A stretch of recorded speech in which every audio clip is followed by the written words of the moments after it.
కొన్ని చోట్ల ఇవాళ అధికార పార్టీ తట్టుకోలేక ఇవాళ గద్వాలలో ఒక వార్డులో 4 సార్లు రీకౌంటింగ్ చేయించారు. అంటే కాంగ్రెస్ గెలిచేదాకా రీకౌంటింగ్ చేసి ఆఖరికి ఒక ఓటుతో గెలిచిందని చెప్పి అధికారులను అడ్డం పెట్టుకొని గద్వాలలో ఒక వార్డు నెగ్గే ప్రయత్నం చేసినారు. వర్ధనపేటలో ఈ నిమిషానికి మనం ఇక్కడ మాట్లాడుతున్నాం, అక్కడ ధర్నా నడుస్తుంది.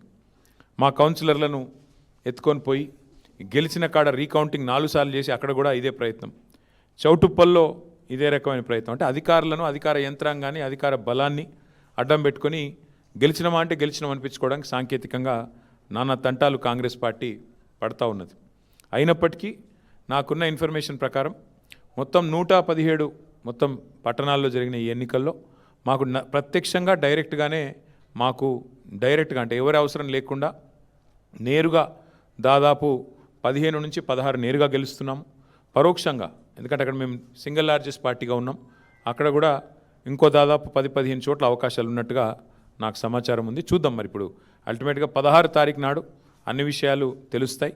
అయితే ఇక్కడ ఒక్క విషయం మాత్రం చెప్పాలి. నిన్ననే మా శ్రీనివాస్ యాదవ్ గారు నిన్ననే చెప్పారు, 2020లో ఆనాడు మున్సిపల్ మొత్తం 130 మేయర్లకు, చైర్పర్సన్లకు ఆ రోజు మున్సిపల్ ఎన్నికలు జరిగినాయి. టీఆర్ఎస్ పార్టీ ఆ రోజు డైరెక్ట్గా 122 టీఆర్ఎస్ గెలిస్తే మున్సిపాలిటీలు, అదేవిధంగా కార్పొరేషన్ బీజేపీ 2 గెలిచింది, ఎంఐఎం 2 గెలిచింది. ఇది ఆ రోజు లెక్క 2020. మరి ఈరోజు ఇప్పుడే నేను మేము ముందు పెడుతున్న లెక్క చూస్తే ప్రత్యక్షంగా డైరెక్ట్గా మేము ఇప్పుడు 15 పైన గెలవబోతూ ఉన్నాము. దాంతోపాటు పరోక్షంగా అంటే మేము సింగిల్ లార్జెస్ట్ పార్టీగా ఉన్న కాడ మరి దాదాపు మరో 10-15 చోట్ల మాకు చాయిస్ ఉంది, అవకాశం ఉంది.